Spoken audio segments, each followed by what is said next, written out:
Trump ini satu pemimpin yang dari dalam negeri ke luar negerinya itu straightforward. Jadi dia membawa betul-betul sentimen di dalam negeri, ketidakpuasannya keluar.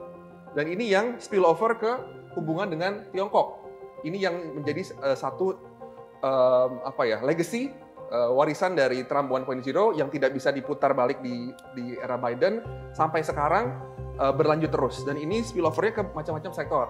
Dan betul-betul terbentuk sebegitu besar rasa ketidakpercayaan, rasa kecurigaan terhadap Tiongkok, mulai dari sistem pemerintahannya, bagaimana ekonominya dijalankan, state-led companies-nya, BUMN-nya, kemudian pengaruh-pengaruhnya di negara-negara sekitar.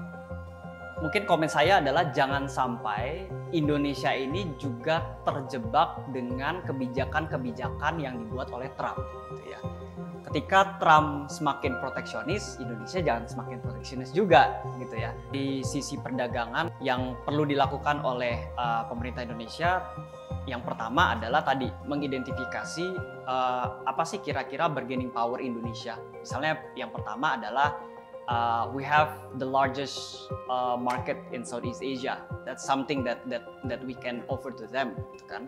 Dan yang kedua kerjasama terkait dengan mineral kritis tentunya. Sebenarnya kalau rivalitas antara AS dan Tiongkok itu regardless of presidennya siapa akan berlanjut anyway. Kalau dari segi modalitas sebetulnya kalau dari segi institusi yaitu ASEAN. Indonesia sudah berinvestasi secara political capital dan institutional building di ASEAN dari berbagai macam aspek, convening power untuk conflict prevention, conflict resolution. Hal-hal ini perlu diinvestasikan lebih oleh pemerintahan Prabowo saat ini, dan Indonesia perlu memiliki strategi khusus untuk memperkuat berbagai badan-badan ASEAN ini untuk mengantisipasi adanya konflik atau ketegangan yang lebih parah yang semoga kita tidak lihat dalam beberapa tahun ke depan. Selamat datang di CSI Spotlight, podcast dari Center for Strategic and International Studies Indonesia. Bersama host kita kali ini yaitu saya, Safia Muhibat. Tema untuk podcast kita pada hari ini adalah dinamika baru AS Tiongkok, sanggupkah Indonesia menghadapi tantangan? Rivalitas antara Amerika Serikat dan Tiongkok sudah berjalan mungkin lebih dari 15 tahun. Dan sampai pada puncaknya ketika terjadi perang dagang pada masa pemerintahan Donald Trump yang pertama. Saat ini, Donald Trump kembali menjadi Presiden Amerika Serikat dan banyak pihak yang sudah memprediksi bahwa akan semakin memburuk hubungan antara kedua negara adidaya tersebut.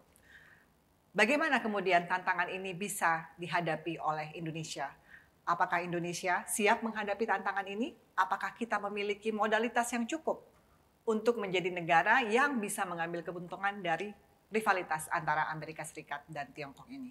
Untuk membahas topik kita pada hari ini, saya ditemani oleh 3 orang rekan saya, para peneliti dari CSIS Indonesia, yaitu Mas Wafa Karisma, Mas Dandi Rafitrandi, dan juga Mas Peter Pandi. 3 rekan saya ini akan bersama saya mendiskusikan hal-hal yang kita rasa menjadi penting untuk diperhatikan oleh Indonesia dalam menghadapi dinamika baru hubungan antara AS dengan Tiongkok.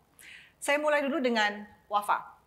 Mas Wafa, ini sebenarnya apa sih yang terjadi gitu ya? Kalau banyak pihak itu memprediksi sepertinya ke depannya itu akan buruk sekali gitu ya. Perang dagang semakin meningkat gitu. Kemudian kompetisi antara dua negara ini semakin tidak sehat. Kalau kita lihat kebijakan-kebijakan Trump juga dirasa akan semakin agresif terhadap atau asertif terhadap Tiongkok. Dan ini kemudian dikatakan akan berdampak buruk pada banyak negara. Gimana sebenarnya yang terjadi, Mas Wafa? Baik, mungkin untuk menjawab pertanyaan tersebut, yang kita perlu lihat kembali sebagai kilas balik adalah bagaimana periode pertama kepemimpinan Trump. Ya kan? Mungkin kalau misalnya kita melihat sekarang, kalau misalnya kita lihat dalam 1 dekade ke belakang, Trump pertama, Biden, kemudian Trump yang berikutnya, kalau kita lihat perbedaannya mungkin tidak terlalu besar. Karena banyak yang bilang juga Biden itu sebetulnya sudah banyak hal yang saklek dan ditentukan di masa periode Trump pertama yang di periode Biden tidak bisa terlalu banyak diubah. Dan ada beberapa konsensus yang lumayan bipartisan termasuk hubungan dengan Tiongkok.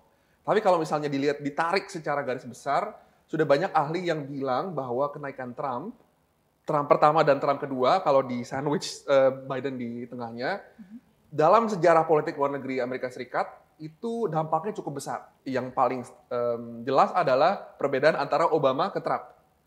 Termasuk bagaimana Trump membawa satu gelombang ketidakpuasan masyarakat Amerika Serikat yang merasa tidak puas dengan perkembangan globalisasi, merasa tidak diuntungkan, merasa pekerjaan-pekerjaannya lari ke negara lain.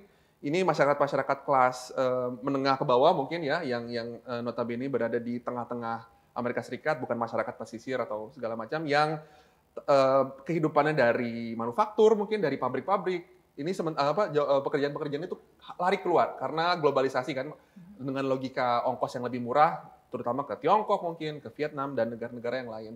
Dan ini yang menjadi signifikan di Trump 1.0. Ini dan yang menarik dari hal tersebut adalah sentimen tersebut biasanya di level pemimpin itu ada filternya. Ya kan, ada pemimpin-pemimpin yang berusaha mengemas satu kebijakan luar negeri berdasarkan dua kacamata yang berbeda. Trump ini satu pemimpin yang dari dalam negeri ke luar negerinya itu straightforward, cukup lurus gitu ya. Jadi dia membawa betul-betul sentimen di dalam negeri, ketidakpuasannya keluar. Dan ini yang spill over ke hubungan dengan Tiongkok. Untuk pertama kali dalam sekian waktu yang panjang ada pemerintah Amerika Serikat, pemimpinnya yang menganggap bahwa interdependensi, hubungan yang selama ini kita anggap baik, itu sesuatu yang membuat ancaman keamanan nasional, terutama dengan klaim-klaim terhadap trade deficit ya, menjadi salah satu komponen takar Trump. Ini yang menjadi satu legacy, warisan dari Trump 1.0 yang tidak bisa diputar balik di era Biden sampai sekarang berlanjut terus. Dan ini spillover-nya ke macam-macam sektor. Dan betul-betul terbentuk sebegitu besar rasa ketidakpercayaan, rasa kecurigaan terhadap Tiongkok, mulai dari sistem pemerintahannya, bagaimana ekonominya dijalankan, state-led companies-nya, BUMN-nya, kemudian pengaruh-pengaruhnya di negara-negara sekitar, TikTok, Panama Canal yang operatornya dianggap dari Tiongkok, sahamnya, itu semua dicurigai. Nah, ini yang membuat Trump 1.0 mulai dari intensifikasi operasi maritim sampai sanksi-sanksi dari perang dagang itu yang membentuk Amerika Serikat saat ini. Ini yang di banyak orang prediksi akan lebih bold di Trump 2.0. Dampaknya ke negara-negara di luar, di Asia Tenggara, tidak akan ada lagi embel-embel normatif dari kebijakan luar negeri Amerika Serikat. Kemarin-kemarin ketika decoupling, ketika ada keterpisahan di bawah Biden, ada embel-embel misalnya standar hijau atau standar ketenaga kerjaan. Itu yang sesuatu yang menurut kita masih bisa diterima kan, karena ya selama kita memenuhi reform, kita bisa ikut serta dan mendapat funding, dapat investasi, ikut dagang.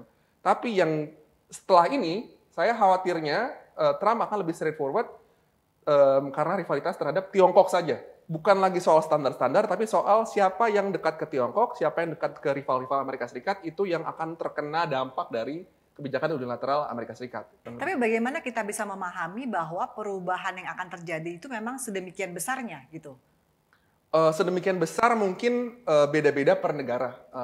Saya masih yakin Indonesia ada sedikit ruang untuk tidak terkena. Pertama karena kita juga bukan negara yang top 5 pemegang defisit perdagangan dengan Amerika Serikat. Jadi saya nggak yakin Indonesia akan jadi prioritas Trump. Begitu 100 hari menjabat kita harus menekan Indonesia, saya nggak merasa begitu.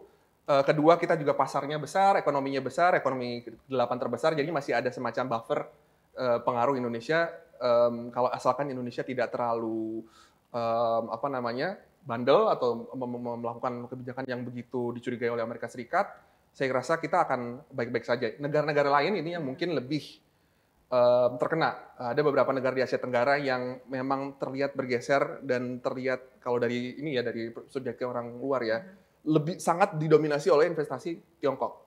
Kamboja, Laos, juga negara-negara seperti Vietnam yang dilihat sebagai mengambil kesempatan terlalu besar dengan adanya decoupling dan menjadi semacam pintu belakang dari ekspor Tiongkok masuk ke Amerika Serikat. Ini yang mungkin akan menjadi first line of countries yang akan negara-negara pertama yang mungkin paling khawatir sama kebijakan Amerika yang pertama. Nah, tapi kalau misalnya kita melihat ambisi Indonesia berkembang, bertumbuh 8%, mengadopsi teknologi, mau jadi leader di supply chain teknologi yang teknologi hijau, teknologi AI, quantum computing, itu kiblatnya masih di Amerika Serikat dan sekutu-sekutunya. Akses ini yang mungkin jadi permasalahan. Jadi mungkin Indonesia akan baik-baik saja, tapi kalau ambisinya maju, itu yang mungkin kita akan semakin mendapatkan diri opsinya terbatas kalau misalnya kepemimpinan seperti Trump ini diteruskan. Terima kasih Mas Wafa. Ini mungkin untuk bisa memperkaya diskusi kita, saya geser dulu sedikit ini. Fokus kepada rivalitas dalam bidang ekonomi perdagangan. Mas Dandi, barusan kan Wafa menjelaskan gitu ya, apa yang terjadi terkait dengan rivalitas antara Amerika Serikat dengan Tiongkok. Ini kalau kita mencoba memahami gitu ya, biasanya yang terus-menerus berulang itu perang dagang gitu ya, terutama kalau kita ingat masa Trump yang pertama gitu ya, kemudian sekarang ngomongin soal kebijakan tarif, Indonesia setelah masuk BRICS katanya akan kena tarif 100%. Ini bagaimana sih, bisa nggak Mas Dandi membantu kami memahami sebenarnya apa yang terjadi terkait perang dagang, kebijakan tarif ini? Kita bisa mulai dari apa sih sebenarnya yang melatar belakangi ya Presiden Trump untuk menggunakan tarif ini sebagai tools utama, kita bisa bilang tools utama sebagai kebijakan ekonomi luar negerinya dia sekarang, terutama terkait dengan perdagangan. Mungkin kita bisa belajar dari Trump 1.0 gitu ya. Ini dilihat tarif ini merupakan tools yang efektif gitu ya, bisa membuat negara-negara seperti Cina dan juga negara lainnya itu ketar-ketir gitu ya, bahkan sebelum implementasi. Jadi kita bisa lihat bahwa efek dari tarif ini sebenarnya sekarang sudah kita rasakan. Misalnya dari data trade beberapa bulan yang lalu, itu ternyata sudah ada peningkatan impor dari Tiongkok ke Amerika Serikat dalam beberapa bulan terakhir, terutama untuk barang-barang jadi gitu ya, seperti elektronik dan makanan, minuman dan lain-lain gitu, barang jadi. Nah ini berarti dampaknya ini sebenarnya real. Nah ini yang disukai oleh Donald Trump gitu ya, dampak real ini. Dan ini mungkin yang perlu kita cermati ke depannya, mungkin sebagai pembelajaran untuk Indonesia. Kita perlu tahu nih nanti sektor-sektor apa sih yang sebenarnya kita rentan gitu ya, ketika nanti mungkin Trump akan membawa Indonesia quote and quote gitu ya ke dalam meja perundingan gitu ya, karena terlihat bahwa ketika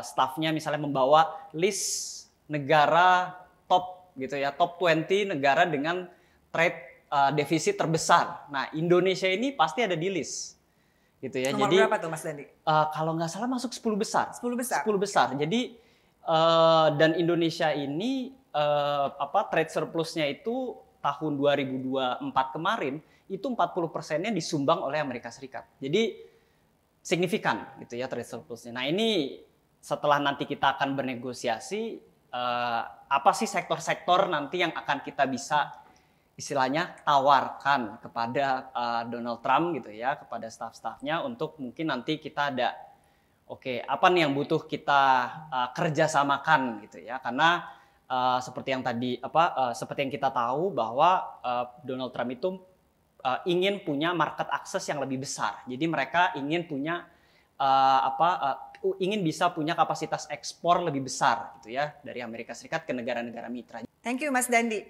Sekarang saya ke Mas Peter ya. Ini kalau misalnya kita lihat dari tadi Mas Wafa, Mas Dandi mendeskripsikan situasi yang terjadi sekarang gitu ya. Kita banyak membahas tadi perubahan-perubahan yang akan dibawa setelah Trump ini menjabat kembali sebagai presiden. Saya tertarik juga ini sebenarnya bagaimana reaksi dari Tiongkok gitu ya. Ini kan yang kita lihat sekarang ini adalah banyak pihak memprediksi apa yang akan terjadi berdasarkan perubahan pemerintah di Amerika Serikat. Sebenarnya reaksi dari Tiongkok sendiri bagaimana gitu ya, mereka melihat Trump kembali menjabat sebagai presiden. Sebelum inaugurasi Trump, kita baca berita bahwa Trump dan Xi Jinping mengadakan hubungan via telepon gitu ya. Dan yang mereka sampaikan kepada media adalah pembicaraan mereka berlangsung dengan bersahabat, istilahnya begitu. Tapi sebenarnya bagaimana ya reaksi dari Tiongkok, terutama kalau kita mencoba memprediksi dari beberapa flashpoints atau konflik yang ada dekat dengan kawasan kita. Misalnya dari Laut Cina Selatan, kemudian Taiwan, itu kan akan sangat besar dampaknya kalau misalnya reaksi dari Tiongkok itu berubah. Gimana, Mas Peter? Sebenarnya cukup benar kalau disebut bahwa di atas kertas dan pada saat ini reaksi dari Tiongkok terhadap pelantikan Presiden Trump dan kemenangan beliau sebagai presiden itu masih cukup bisa dibilang hangat dan bersahabat. Bisa kita lihat dari hubungan lewat telepon yang dilakukan oleh Presiden Trump dan Xi Jinping, dan juga dari pengiriman Wakil Presiden Han Zheng yang dikirim ke pelantikan Trump kemarin juga. Ini juga terbantu mungkin oleh Donald Trump sendiri yang saat pidato pelantikan hanya menyebut Tiongkok sekali dalam konteks Panama Canal. Selain itu, beliau tidak menyebut lagi dalam konteks rivalitas geopolitik atau ekonomi lainnya, dan mungkin ini juga membantu untuk tidak membuat reaksi yang lebih besar atau kasar dari Tiongkok sendiri. Selain itu juga, walaupun pada periode pertama Trump relasi antara Amerika Serikat dan Tiongkok itu cukup bisa dibilang tegang, dan bisa dilihat dari trade war dan economic rivalry yang lainnya, tapi Trump sendiri juga cukup sering mereferensi bahwa relasi dia dengan Xi Jinping sendiri itu cukup baik dan hangat. Kalau kita lihat kilas balik di tahun 2016, pada saat itu Trump itu cukup agresif dalam hal kebijakan Amerika Serikat terhadap Taiwan. Tapi setelah pertemuan antara Trump sendiri dengan Xi Jinping di Mar-a-Lago, yaitu residensi rumah Trump sendiri di Florida, sejak itu beliau tidak pernah lagi berhubungan dengan presiden di Taiwan, dan menyebutkan bahwa jika dia ingin berbicara dan interaksi dengan pemimpin di Taiwan, dia akan berbicara dengan Xi Jinping dulu. Jadi sebenarnya ada sedikit kontradiksi kalau kita lihat dari retorika dari Trump pertama dan retorika Trump dan kabinetnya juga saat kampanye, dalam hal bahwa dari satu sisi mereka akan lebih hawkish, akan lebih agresif terhadap Cina mungkin dari segi ekonomi, tapi di sisi lainnya Trump juga sering memuji-muji fakta bahwa dia memiliki relasi yang cukup baik dengan Xi Jinping. Jadi itu ada kontradiksi yang cukup menarik.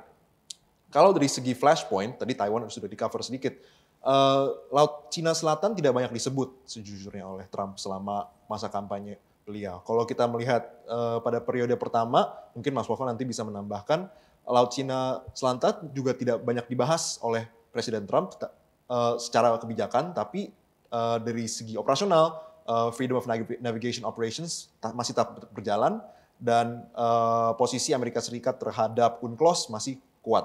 Jadi dari segi Trump sendiri tidak banyak gebrakan yang dia buat, tapi dari segi kebijakan itu masih terus berjalan. Oke, thank you Mas Peter. Saya balik lagi nih ke Mas Wafa.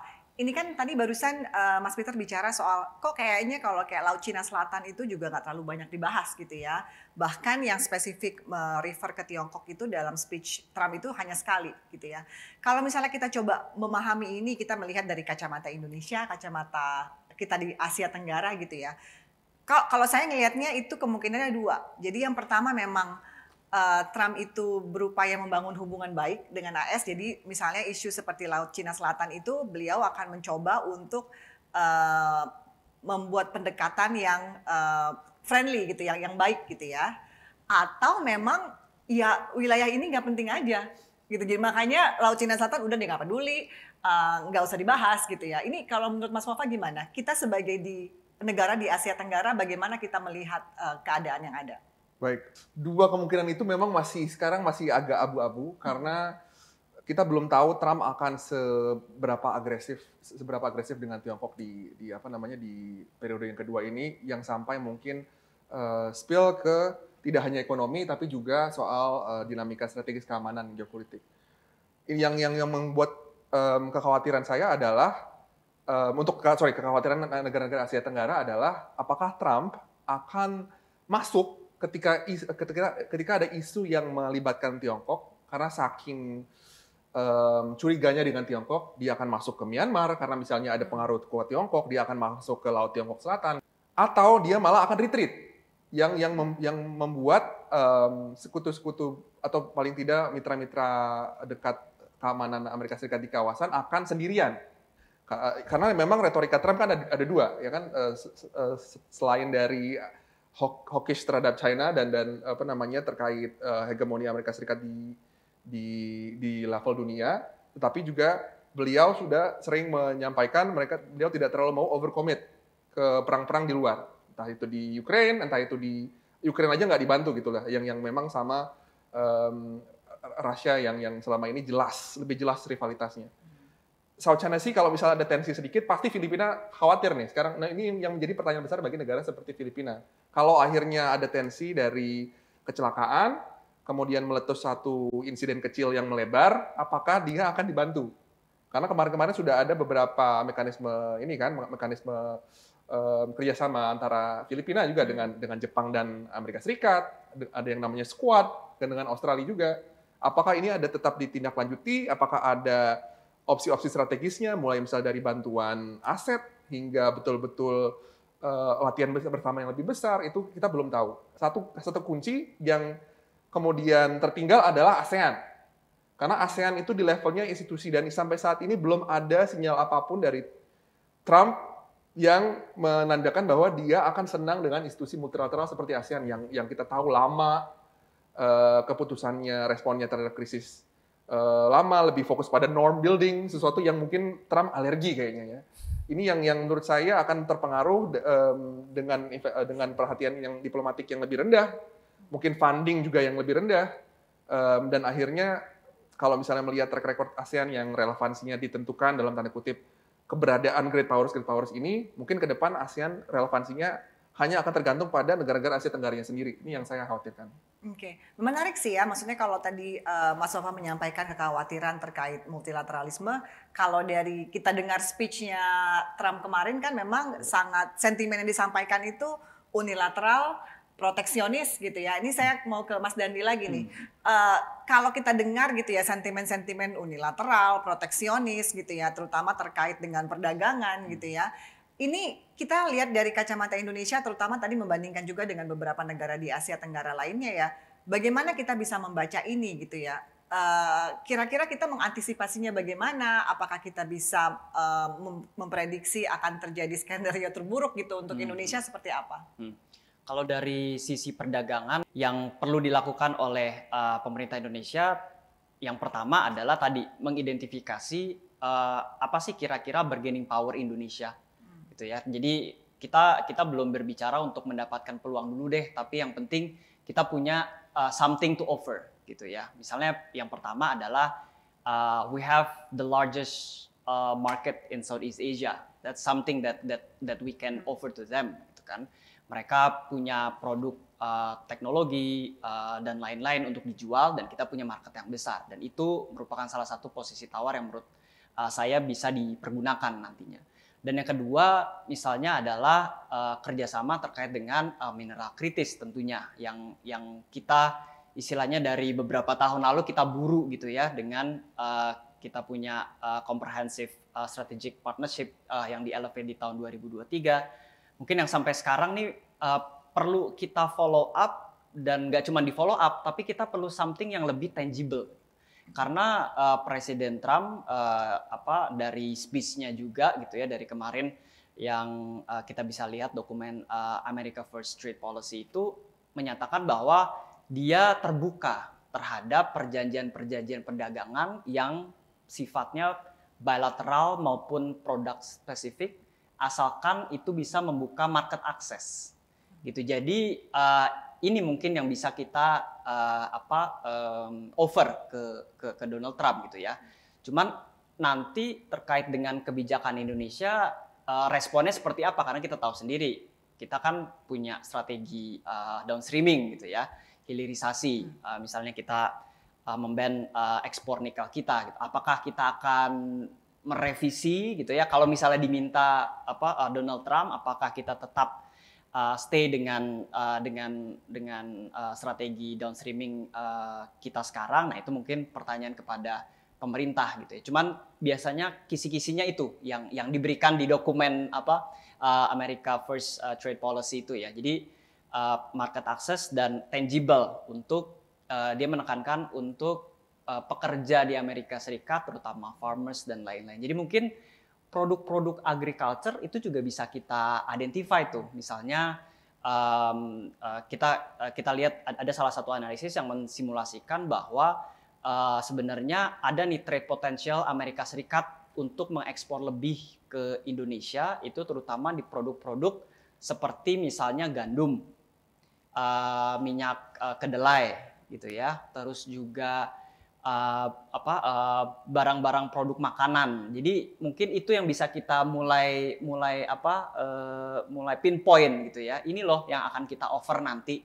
Kita akan misalnya impor lebih gitu ya dari Amerika Serikat, dan itu harusnya sudah mulai pekerjaan itu sudah mulai dilakukan oleh pemerintah sekarang ya untuk mulai melis kira-kira produk-produk ataupun juga bargaining power dan position nanti Indonesia di mata Amerika Serikat.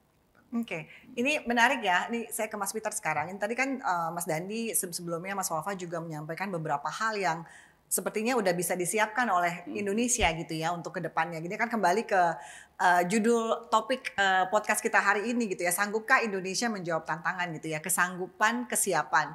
Sebenarnya ini kan ada beberapa hal yang kita lihat sudah dilakukan gitu ya. Kalau kita ingat begitu beliau dilantik, Presiden Prabowo langsung berkunjung pertama ke Beijing, kemudian ke Washington DC.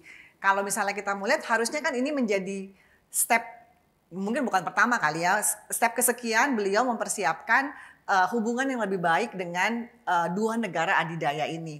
Kalau menurut Mas Peter ini kunjungan-kunjungan yang dilakukan ini apakah sudah tepat gitu ya? Hasilnya seperti apa? Apakah itu membantu Indonesia untuk mempersiapkan hal-hal yang tadi disebutkan oleh Mas Dandi dan Mas Wafa di sini?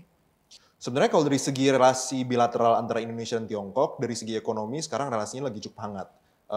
Interaksi investasi dan trade itu yang sudah di-outline oleh Mas Dandi sebelumnya itu sekarang dalam posisi bagus, terutama dalam jangka waktu misalnya 10 atau 15 tahun terakhir ini Tiongkok menjadi partner terbesar dari segi trade dan investment, dan melalui joint declaration yang keluar dari visit Prabowo ke Tiongkok beberapa bulan yang lalu ada klausul baru mengenai kerjasama dari segi security and defense yang sebelumnya kita sempat suspend di tahun 2014 karena adanya beberapa disagreements tentang Natuna.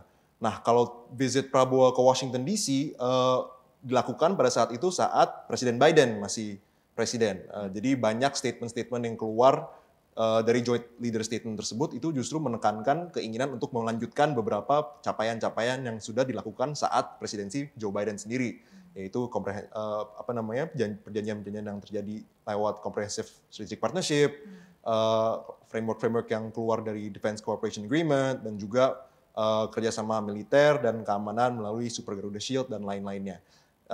Yang sulitnya adalah pada saat itu Presiden Prabowo tidak bertemu dengan Trump, hanya melakukan telepon dengan beliau. Saat ini sekarang belum ketemu.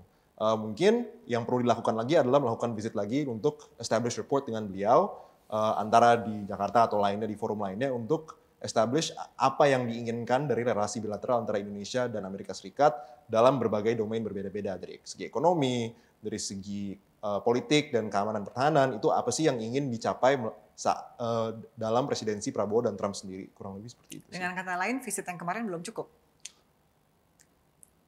Bisa dibilang seperti itu karena terutama di Washington DC diskusinya itu sangat singkat. Kalau kita lihat hanya dari postingan Presiden Prabowo di Instagram. Yang banyak dilakukan itu justru diskusi dengan anggota kabinet, misalnya Direktur CIA dari Joe Biden, diskusi dengan beberapa anggota kabinet lainnya, dan juga dengan Joe Biden sendiri yang sekarang sudah diganti semua. Sekarang kita memiliki tim baru dari Donald Trump, misalnya orang-orang seperti Pete Hegseth, Marco Rubio, Mike Waltz, Tulsi Gabbard, bahkan Director of National Intelligence. Orang-orang ini perlu diajak diskusi lagi untuk kita setting the framework nih. Apa yang Indonesia inginkan, apa yang kita bisa tawarkan untuk memperkaya relasi bilateral antara Indonesia dan Amerika Serikat sendiri. Oke, tapi bukan dari sisi Trump aja, jangan-jangan dari sisi Prabowo juga nanti berubah juga formasi timnya. Oke, ini menarik sekali sih diskusi kita hari ini. Ini mungkin pertanyaan terakhir aja dari saya gitu ya, bisa kita diskusikan sama-sama gitu. Ini kan kita berbicara dinamika baru AS Tiongkok ya. sesuatu hal yang sebenarnya kalau kita lihat dari Indonesia itu suatu hal yang eksternal. Padahal internal Indonesia sendiri kita punya pemerintahan baru yang juga masih pada masa-masa awal, periode-periode awal gitu ya. Banyak tantangan di dalam negeri juga. Sedangkan secara eksternal kita juga menghadapi tantangan besar juga gitu ya. Kembali lagi ke judul kita hari ini, Indonesia sanggup nggak sih? Kita itu modalitasnya apa untuk bisa merespon tantangan sedemikian besarnya, baik dari internal maupun yang kita bahas hari ini tantangan secara eksternal. Siap nggak sih gitu? Ini siapa? Terserah yang mau duluan. Wafa. Kalau modalitas realnya sudah ada. Itu tinggal yang biasanya didiskusikan adalah bagaimana pemerintah sekarang memanfaatkan. Kalau modalitas real ada, kita punya track record panjang di kebijakan luar negeri, kepemimpinan di antara negara-negara berkembang, kepemimpinan di antara negara-negara post-kolonial, kepemimpinan di ASEAN, antar Asia Tenggara, kita menjadi problem solver di kawasan, menjadi peacemaker, kemudian juga kita bisa mentransformasikan satu kawasan yang tadinya penuh konflik, kemudian menjadi kawasan yang lumayan menjadi titik terang dari pertumbuhan ekonomi dunia Asia Tenggara. Dan itu di beberapa dekade terakhir, 25 tahun terakhir, kita juga ekspansi ke Asia Timur. Jadi kita membangun ASEAN Plus mechanisms dengan Tiongkok, dengan Korea Selatan, dengan Jepang, kemudian juga ICC Summit dengan India, Amerika Serikat, dan Rusia. Ini memposisikan, dan ini menurut saya lumayan menjadi modalitas yang baik bagi Indonesia, karena setiap berinteraksi dengan rekan-rekan think tank atau misalnya peneliti dari luar yang dikenal dengan Indonesia adalah sosok pemimpin, ekonomi besar, bisa dipercaya, demokrasi. Ini semua sebetulnya kalau ada satu resep yang perlu ditik, itu sebetulnya udah ada semua gitu loh. Jadi tinggal di checklist. Nah, tinggal impuls-impuls. Ketika kita dari posisi itu, kita kan mau menuju langkah berikutnya, mau maju, mau menambah investasi, mau mengangkat masyarakat dari kemiskinan. Ini yang butuh source of growth baru, yang mungkin nggak selamanya kita punya langsung. Kita butuh teknologi baru, kita butuh adopsi mitra-mitra baru juga, dan keluar dari hubungan yang sudah ada gitu loh. Selama ini kan yang diuntungkan sama international order kan ya hub and spoke aliansinya Amerika Serikat. Ini kan kita melihat dengan iri dalam tanda kutip ya, negara seperti Korea Selatan, Jepang yang betul-betul naiknya betul-betul tinggi karena mereka berhasil berada di supply chain inovasi teknologi Amerika Serikat gitu loh. Kita juga mau nih, kita mulai pelan-pelan dengan program-program pemerintah yang macam-macam. Kita mau naik di rantai pasok dunia. Nah, ini sebetulnya modalitasnya sudah ada. Tinggal bagaimana kita memanfaatkan momen. Ada satu momen yang mungkin saya bisa jadikan contoh sebagai kesempatan. Saya yakin pasti yang bukan khawatir Trump naik bukan cuma negara-negara Asia Tenggara, tapi juga mitra-mitra seperti Korea Selatan, Jepang, ya kan. Dan saya melihat ada dulu periode yang lumayan baik buat kita adalah ketika Trump yang pertama, Korea Selatan atau Jepang itu mereka langsung melihat ke Asia Tenggara untuk sebagai bentuk de-risking mereka, ya kan. Mereka makanya banyak juga relokasi dari Tiongkok yang ke Vietnam segala macam itu yang dari sekarang Jepang juga masih dong kalau kita lihat masih. Kemarin PM Jepang ke Jakarta juga sepertinya agendanya seperti itu kan untuk de-risking ya. Betul. Nah, semakin tajam nanti persaingan AS Tiongkok, semakin ada impuls-impuls Trump yang unpredictable, saya yakin negara-negara seperti ini akan semakin mencari partner-partner di Asia Tenggara yang mereka rasa dependable. Nah, ketika mereka mencari, Indonesia harus jadi negara yang memberikan jawabannya. Itu kurang lebih yang itu berarti peluangnya ada. Mas Dandi, sanggup nggak Indonesia mengambil peluang ini? Nah, ya kita harus berkeyakinan bahwa sanggup ya, Indonesia bisa melihat ini sebagai satu peluang. Cuman mungkin komen saya adalah jangan sampai Indonesia ini juga terjebak dengan kebijakan-kebijakan yang dibuat oleh Trump, gitu ya. Ketika Trump semakin proteksionis, Indonesia jangan semakin proteksionis juga, gitu ya. Ketika Trump atau Amerika Serikat itu pull out dari Paris Agreement atau climate financing itu di semakin sedikit, gitu ya. Indonesia jangan melakukan hal tersebut, gitu. Jadi respons kebijakannya itu seharusnya adalah tadi memperkuat misalnya supply chain dengan negara-negara mitra gitu ya. Ada beberapa kerjasama ekonomi internasional yang kita sudah punya dan mungkin berpotensi kita miliki untuk kedepannya bisa dijadikan salah satu alat untuk mendiversifikasi risiko gitu ya. Kalau nanti terjadi misalnya tadi kenaikan tarif dan lain-lain, misalnya kita baru punya Indonesia Kanada SEPA beberapa bulan yang lalu gitu ya. Ini kalau misalnya ini bisa diutilisasi gitu ya dengan baik, ya ini akan menjadi potensi kita mendiversifikasi supply chain gitu ya. Yang kedua yang sudah hampir sampai ke final stage itu adalah Indonesia EU-SEPA gitu ya. Jadi sebenarnya platform ini harus dilihat sebagai buffer gitu ya, buffer ketika misalnya nanti ada produk-produk Indonesia yang mungkin akan kena tarif lebih besar di Amerika Serikat. Jadi ada market akses atau fasilitas-fasilitas baru yang kita bisa tap in di sana. Jadi kita bisa mulai menyisir nih kira-kira ini kerjasama ekonomi internasional mana saja yang bisa kita gunakan atau kita pursue lagi. Mungkin belajar dari Meksiko sama Uni Eropa kemarin. Jadi mereka ini baru punya SEPA. Akibat dari keduanya di-mention oleh Donald Trump gitu ya, bahwa nanti akan ada tarif tambahan ke Meksiko dan Uni Eropa. Menarik sekali. Terakhir, Mas Peter, ada tambahan? Mungkin tambahan singkat aja, sebagai satu alasan struktural, sebenarnya kalau rivalitas antara AS dan Tiongkok itu regardless of presidennya siapa akan berlanjut anyway. Kita lihat dari Trump ke Biden ada banyak faktor-faktor dan aspek-aspek dari rivalitas tersebut walaupun ada perubahan dari segi retorika dan style dalam mengkomunikasikan kebijakan dan interest dari Amerika Serikat, di mana Trump mungkin lebih asertif dan kombatif kepada Tiongkok dan kepada allies, dan di mana Biden lebih memperkuat aliansi dengan negara-negara sekutu dan on paper ingin bekerja dengan Beijing, tapi rivalitas itu tetap berlanjut. Jadi bukan suatu pertanyaan, Mbak, apakah rivalitas itu akan lanjut atau tidak. Jadi Indonesia mau nggak mau harus bisa sanggup untuk mengamankan diri, untuk menghadapi berbagai konsekuensi yang keluar dari rivalitas tersebut. Kalau dari segi modalitas, sebenarnya kalau dari segi institusi, benar sekali yang disebut oleh Mas Wafa, yaitu ASEAN.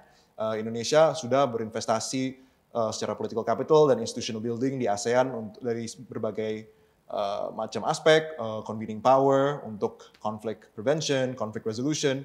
Hal-hal ini perlu diinvestasikan lebih oleh pemerintahan Prabowo saat ini, dan Indonesia perlu memiliki strategi khusus untuk memperkuat berbagai badan-badan ASEAN ini untuk mengantisipasi adanya konflik atau ketegangan yang lebih parah yang semoga kita tidak lihat dalam beberapa tahun ke depan. Kurang lebih seperti itu. Baik, terima kasih banyak Mas Wafa, Mas Dandi, Mas Peter untuk obrolan kita hari ini. Untuk rekan-rekan yang sudah menyimak diskusi kita hari ini, terima kasih juga. Pertanyaan besarnya tentunya kembali kepada sanggupkah Indonesia menghadapi tantangan? Jawaban singkatnya tentunya harus sanggup gitu ya. Tadi dikatakan peluangnya ada gitu, kesempatannya ada, tapi bagaimana kita bisa memformulasi kebijakan yang tepat untuk kita bisa mengambil peluang yang ada di antara rivalitas dua negara adidaya ini. Terima kasih sudah menyimak CSI Spotlight. Sampai ketemu di episode berikutnya.